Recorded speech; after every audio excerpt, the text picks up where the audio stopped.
sa kanilang dalawa. Mr. Chair. Senator Erwin.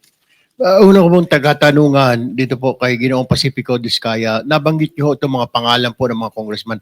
Sila po ba mismo? Mukhang dalawa lang po yung binanggit niyo na personal ninyong inabot yung pera. Itong mga napakadaming pangalan na binabot ninyo, paano po ibinibigay yung parte nila, yung komisyon na sinasabi niyo 25%, 30%? Sino po? May tao po ba? May bagman po ba?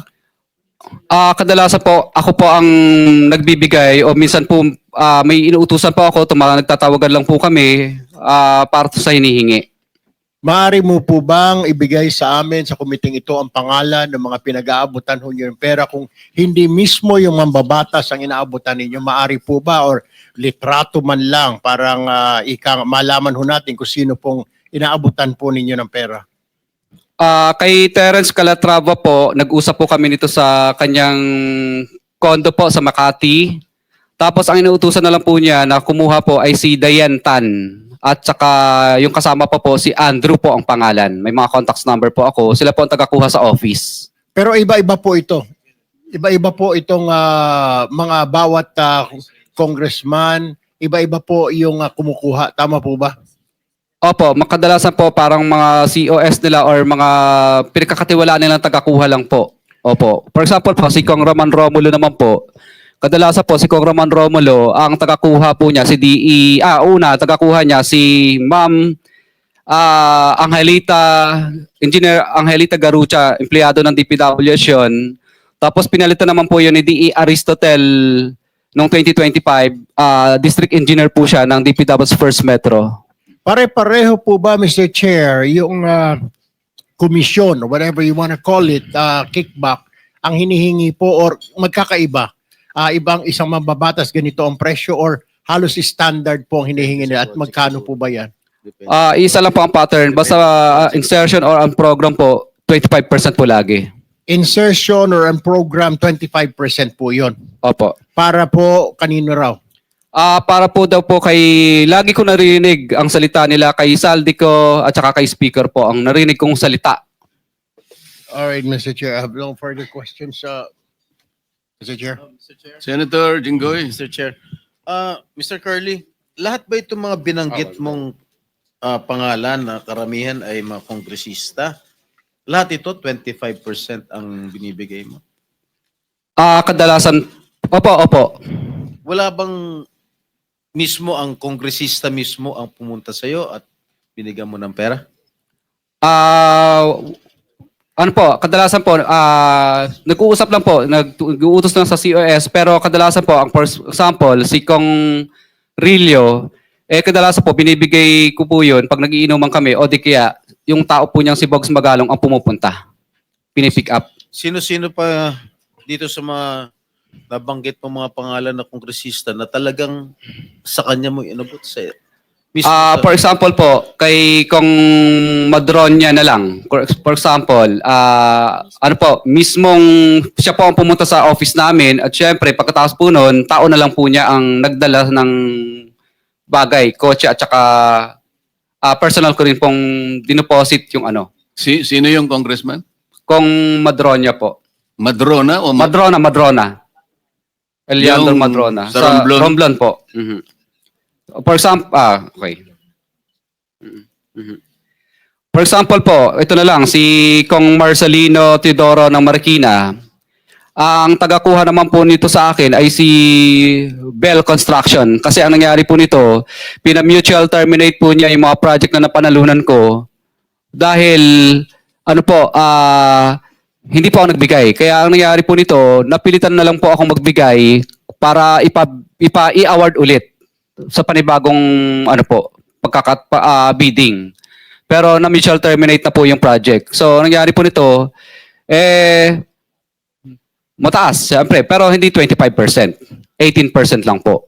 Meron po ba kayong resibo, Mr. Chair, na not resibo actually, na corresponding document na naibigay mo na itong komisyon ni ganito o wala?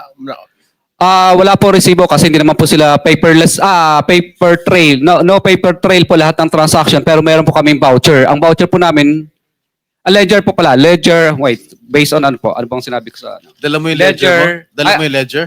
Na nililista mo Hindi kung po, magkano hindi po. binibigay mo? Hindi po. Ledger lang po yun sa office namin. Yes, Pero siyempre po, pag pinapirma po namin sila, hindi sila pipirma doon. Kumbaga, para matandaan lang po namin na nung panahon na to at araw na to, nagbigay kami ng ganitong halaga. For our, siyempre, para malaman po na, records lang po namin. Mr. Chair, I move that we subpoena that ledger, Mr. Chair, so that we'll have a copy here in the committee, Mr. Chair. Yes, pwede mo pwede po bang kaming- pwede mo bang ipadala sa amin kung ano man ang tawag ninyo, kung ledger, anything that will indicate the payment of the alleged commission to each and every member of Congress subject of your sworn statement. Ang dala ko lang po dito ay summary lang po ng mga ledgers. Yeah. For example, Office of Presidential, ano bang ibig sabihin? OPAB, ibig sabihin Office of the President Areas Visayas, parang ganun yata ang ibig sabihin ng OPAB. If I may, Mr. Curly, yung record mo ba, nagsimula, anong taon? Actually, 2022 po lahat nag-start itong record po nito. What about before to 2022? Wala ka record? Hindi ka Wala hindi po kami nagre-record kasi sumasali lang po kami sa bidding at nagpapadyaryo.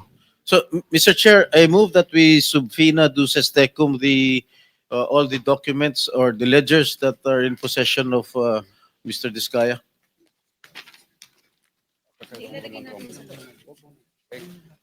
Mr. Diskaya, I seconded, Mr. Chair. Mr. Diskaya, narinig mo ba yung motion ni Senator Jinggoy? Kailangan ninyong ipadala sa Blue Ribbon lahat ng mga mapagbabasihan nating kung ledger man ang tawag nyo, kung ano man, hindi namin alam ang nomenclature, pero mapagbabasihan na pwedeng matukoy na nagbibigay nga kayo ng komisyon sa mga taong binanggit nyo sa inyong sworn statement. Mr. Chair, ang dala ko lang po ngayon ay Hindi, kahit summary hindi po. ngayon, basta kailangan maipadala ninyo lahat ng dokumentong pinagsasaligan ninyo, pinagbabatayan ninyo ng pagbibigay ninyo ng alleged commissions. Magagawa po ba ninyo yon? Kailan po ninyo gagawin? Asa po, ipapasa po namin. Sige po, salamat po. Other members who... Senator Rapi, baka meron kang may tatanong ngayon. Sige. One question lang para dito kasi iba sana yung topic ko eh. Tuwing kailan po kayo nabibigyan ng parte nila? Was that before, advance, before the project is accomplished or after the project has been accomplished? Kadalasan po, Mr. Chair, kadalasan pag yung ma-award yung project. Ibig sabihin po, hindi po i-award sa iyo ang project kapag hindi ka po nagbigay. So ibig sabihin advance? Opo, parang ganun po. Minsan naman po, pag may notice to proceed na, hindi ka nila pakakolektahin, o di ka gagawan ka ng right-of-way project, right-of-way problem. Ibig sabihin, parang mutual termination ang kakarapin mo, right-of-way problem, at saka hindi ka makakolekta kapag hindi ka po, yung niloko mo sila. So in other words, pag nakapag-advance ka na, siguradong na makukuha mo na yung project. Sigurado po. Thank you, Mr. Chair. Mr. Chair, Senator Erwin, opo, nagre-request po yung mag-asawa ng kanilang seguridad dahil natatakot daw po sila. Ano ho bang plano ng komite na ito? napakaganda po ng inyong itinanong. Bago ko po kasi nung matanggap ko po itong sworn statement na ito ay kagad akong nakipag-ugnayan sa ating Department of Justice at doon po ay sinabihan ako ng ating kalihim, Boying Rimulya, na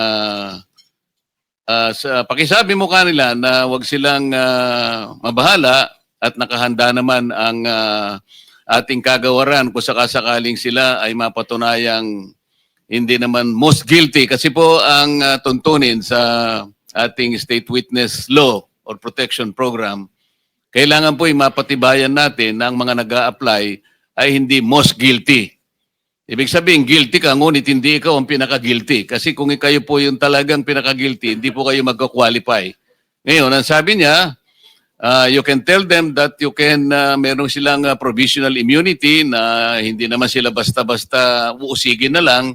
Preparation na po ito sa pag-apply nila sa ating state witness program. Ganun po yung kanyang kasiguruhan na kanyang sinabi sa akin. Kaya yun po ang aking maitutugon sa inyo ngayon.